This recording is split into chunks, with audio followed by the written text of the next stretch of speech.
Hello नमस्कार साथियों, मैं हिमांशु शर्मा आप सभी का स्वागत करता हूं आपके अपने उत्कर्ष परिवार पर।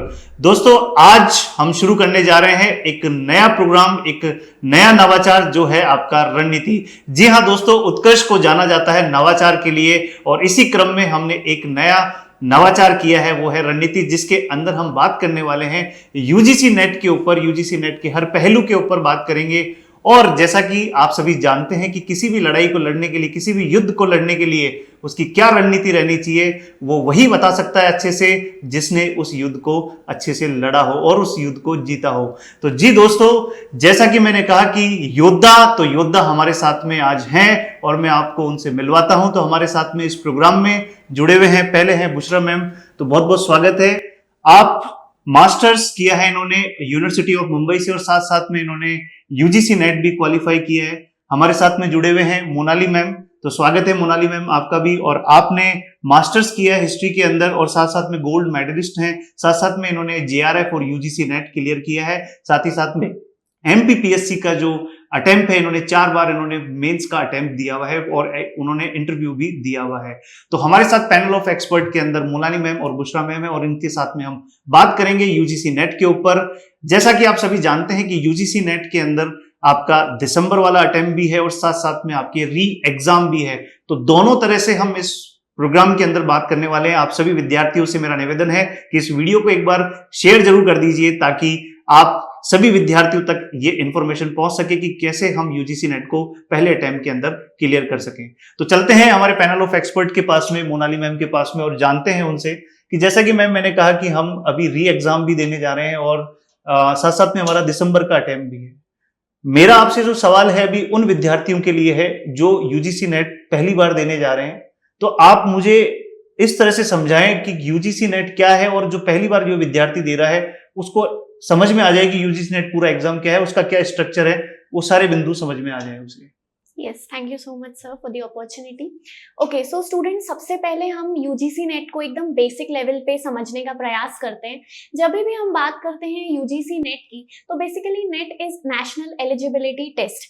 अब एलिजिबिलिटी किसके लिए आप लोगों को जज किया जा रहा है? सो यहाँ पर आप लोगों को जज किया जा रहा है हमारे इंडियन कॉलेजेस एंड यूनिवर्सिटीज के असिस्टेंट प्रोफेसर की पोस्ट के लिए, राइट? सो अगर आप लोग एस्पायर कर रहे हैं कि इंडिया के कॉलेजेस में, यूनिवर्सिटीज में आप लोग असिस्टेंट प्रोफेसर बन सके, so the very first basic step जो कि आपको चढ़ना पड़ेगा, that is to qualify NET. ठीक है, जो नेट है वो नेशनल लेवल पे होता है और एनटीए नामक जो एक बॉडी है वो इसे कंडक्ट कराती है। जब हम बात करते हैं कि नेट के और क्या फायदे हैं, तो स्टूडेंट्स, सबसे बड़ा फायदा जो आप लोग नेट क्वालिफाई करके कर सकते हैं, that is your research field. That means अगर आप किसी भी यूनिवर्सिटी में या कॉलेज में पीएचडी के लिए अप्लाई करेंगे, सो वहां पर आपको अलग से रिटन एग्जामिनेशन को फेस नहीं करना पड़ेगा। Directly you can face the interview and start your PhD journey. इसी के साथ साथ नेट की जो सबसे बड़ी खासियत है और कहना चाहिए कि जो अट्रैक्शन का फीचर है सबसे बड़ा, वो है इसका JRF. JRF stands for junior research fellowship. जी हाँ, अगर आप लोग चाहते हैं कि हम रिसर्च फील्ड में आगे बढ़ें और हमें फेलोशिप मिले गवर्नमेंट ऑफ इंडिया से, सो बेसिकली जो नेट एग्जामिनेशन है उसमें जो टॉप 1% स्टूडेंट्स होते हैं वो जेआरएफ क्वालिफाई करते हैं और जेआरएफ में आपको अच्छा खासा अमाउंट मंथली बेसिस पे एक स्टाइपेंड या फेलोशिप के रूप में मिलता है और बहुत ही इजीली और फ्लुएंटली आप लोग अपनी पीएचडी जर्नी को कैरी फॉरवर्ड कर सकते हैं। मैम, आपने बहुत अच्छे से हमारे विद्यार्थियों को समझाया जो पहली बार इस अटेम्प्ट को देने जा रहे हैं। शायद उन्हें भी पूरी तरह से समझ में आ गई होगी कि यूजीसी नेट एग्जाम एक्चुअल में क्या है। आप सभी जानते हैं कि यूजीसी नेट एग्जाम के अंदर आपके पेपर 1 और पेपर 2 दो आपके पेपर होते हैं, जिसमें पेपर 1 कॉमन होता है, पेपर 2 आपका सब्जेक्ट का होता है। तो हम बुशरा मैम आपसे जानना चाहेंगे कि पेपर 2 तो देखिए सब्जेक्ट बच्चे का खुद का सब्जेक्ट होता है, तो उसमें वो कंफर्टेबल महसूस करता है। बट पेपर 1 उसके लिए एक एकदम नया चैलेंज होता है, तो वो उस चैलेंज को किस तरह से ले और उस पे कैसे उसके ऊपर जीत हासिल कर सके, उसके बारे में आप थोड़ा सा डिटेल में बताएं। सर, सबसे पहले तो मैं धन्यवाद देना चाहूँगी कि आपने मुझे ये अवसर दिया, ये मैं बात कर सकती हूँ अपने स्टूडेंट से।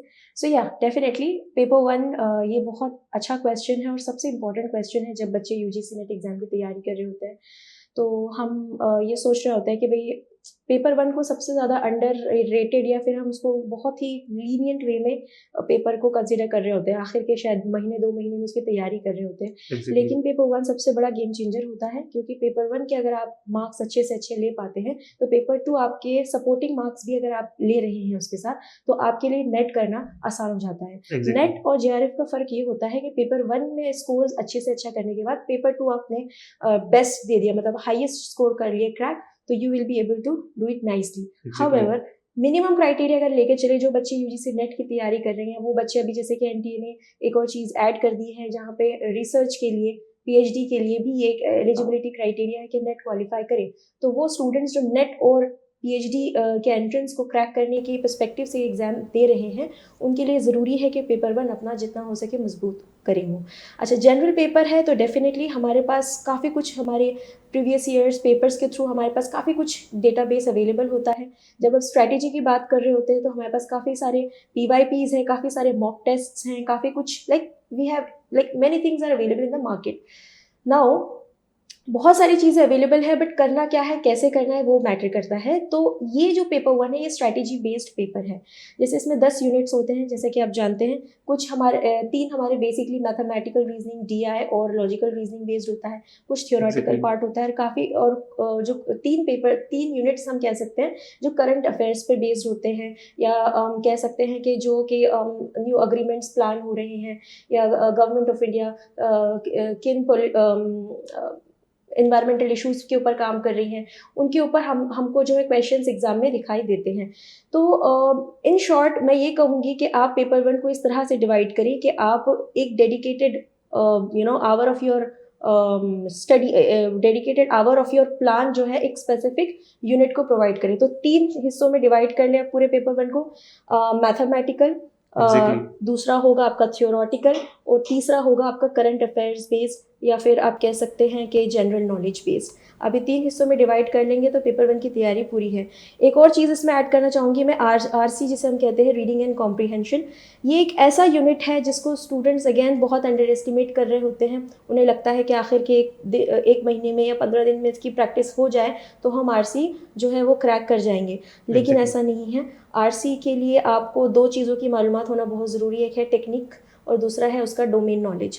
तो सपोज़ अगर आपके पास नॉलेज है डोमेन का, मतलब स्पेसिफिकली अगर कॉमर्स के स्टूडेंट्स पेपर 1 दे रहे हैं तो कोई भी ऐसा टॉपिक पे RC आ जाता है जिस पे कॉमर्स से रिलेटेड, इंडस्ट्री से रिलेटेड, ग्लोबलाइजेशन से related, macro economics, micro economics से रिलेटेड कुछ RC में आ गया तो वेल एंड गुड। बट अगर कॉमर्स के स्टूडेंट को एक ऐसा टॉपिक आ रहा है RC में जो कि हिस्ट्री बेस्ड हो या आर्कियोलॉजी बेस्ड हो, तो उसके लिए वो चैलेंजिंग हो जाता है। तो ऑफकोर्स डोमेन का नॉलेज होना बहुत ज़रूरी है, लेकिन अगर डोमेन नॉलेज ना भी हो, अगर आपके पास सही टेक्निक हो RC की उसे रिजॉल्व करने की, तो आप मिनिमम 5 में से 4 क्वेश्चंस बहुत आसानी से क्रैक कर जाते हैं। तो यस, RC जो है ये यूनिट पूरे एक पेपर 1 में एक आपके लिए गेम चेंजर हो जाता है अगर आप इस यूनिट को या फिर इस पर्टिकुलर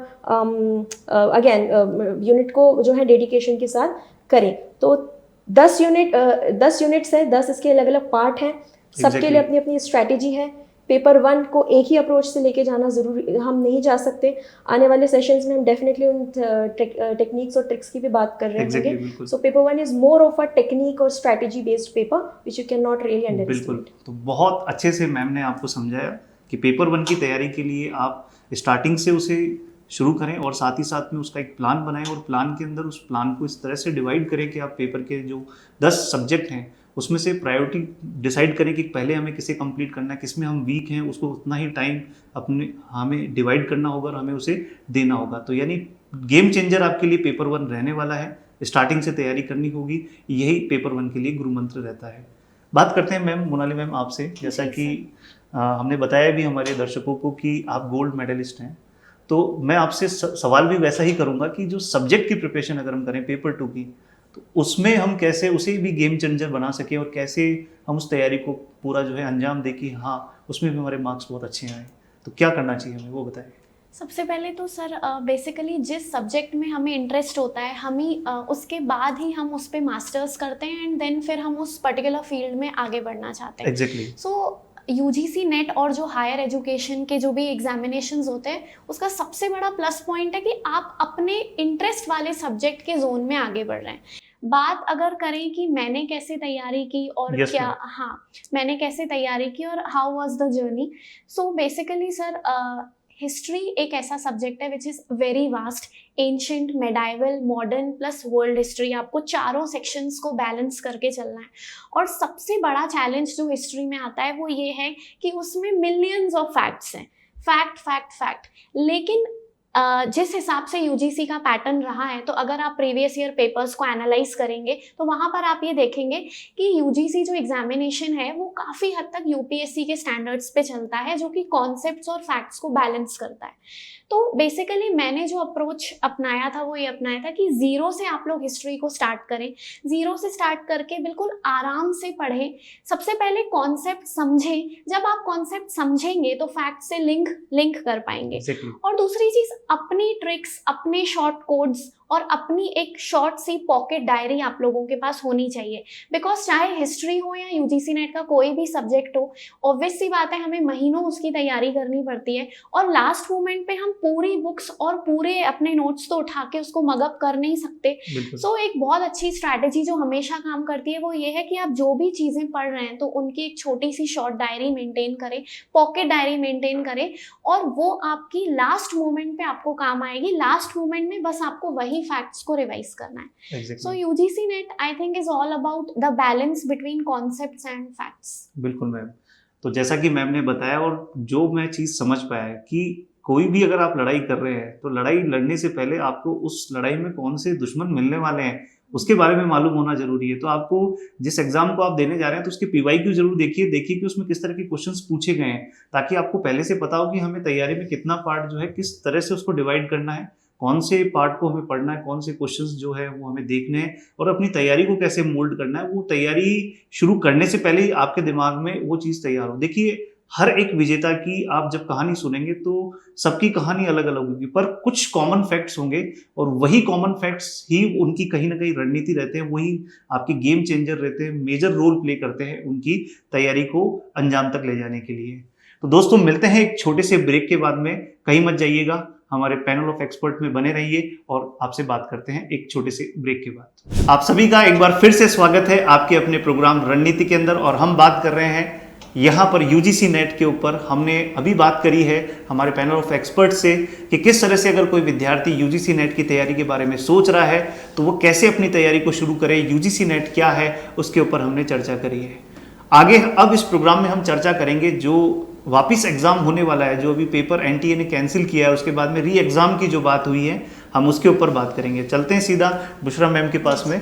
मैम, जैसे कि अभी जो री एग्जाम वाला जो ये चल रहा है, तो उस टाइम में ये जो 40 दिन 50 दिन का टाइम है, मतलब 40 दिन मान के चलिए, तो इस 40 दिन के अंदर वो विद्यार्थी क्या अलग करे कि बाकी विद्यार्थियों से उसको जो एक वो मिलना चाहिए एज वो मिल जाए, और वो इस कहीं ना कहीं, जैसे कि अगर उसने अभी शिफ्ट 1 शिफ्ट 2 में पेपर दिया और कहीं ना कहीं उससे गड़बड़ हुई हो, वो गड़बड़ को सुधार के और कहीं ना कहीं वो जेआरएफ वाला जो सपना है वो पूरा कर सके, तो क्या करना चाहिए? श्योर।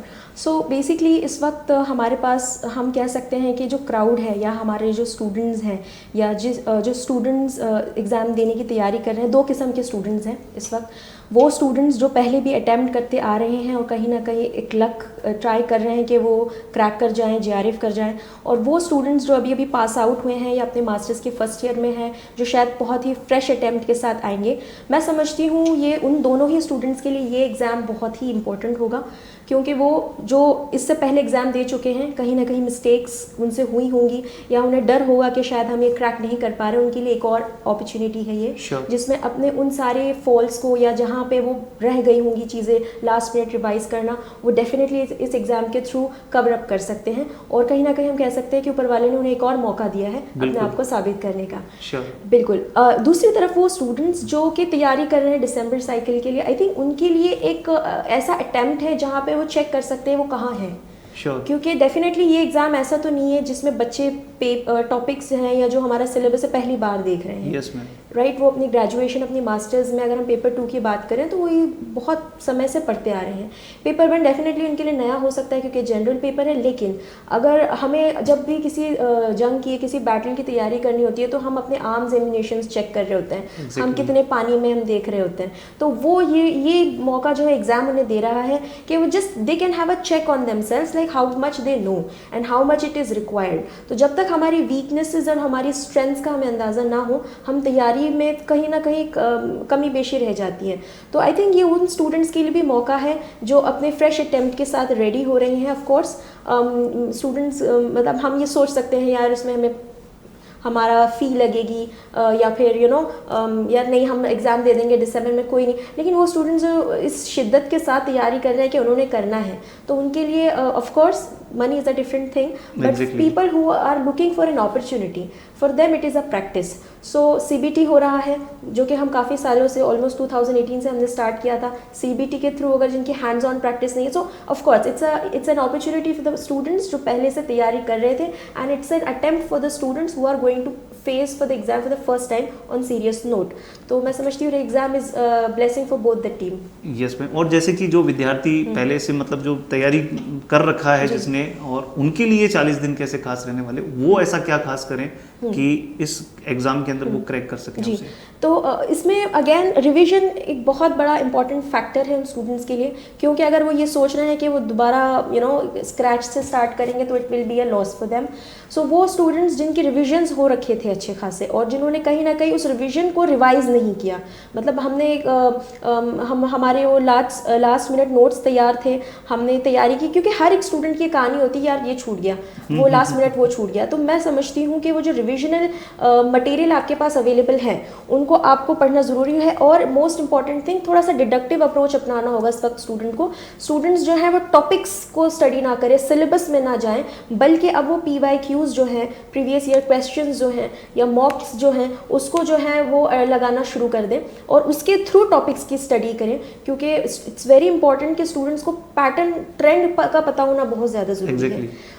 टॉपिक हर साल NTA आपको UGC जो है नया देता है, लेकिन जो पैटर्न होता है वो हमेशा एक बार ट्रेंड जो होता है वो सिमिलर होता है। स्टूडेंट ने अगर वो कैच कर लिया कि ट्रेंड क्या है, पैटर्न क्या है, थियोरेटिकल क्वेश्चंस कैसे पूछे जाते हैं, कंसेप्चुअल क्वेश्चन, फैक्चुअल क्वेश्चंस कैसे पूछे जाते हैं, तो स्टूडेंट का जो माइंड है उस चीज़ से फ्री रहेगा कि टाइप कोई भी आने दो क्वेश्चन का, कंटेंट किसी भी टाइप का आने दो, मुझे स्ट्रैटेजी पता है, मुझे टेक्निक पता है। तो जो रिविजन का लास्ट ये मोमेंट है 40 डेज का पीरियड, अगर हम कह मोटा मोटा लें, तो इसमें स्टूडेंट्स को अपनी नॉलेज से ज़्यादा अपनी स्ट्रैटेजीज और अपनी टेक्निक्स पे फोकस करना ज़रूरी है। एग्जैक्टली।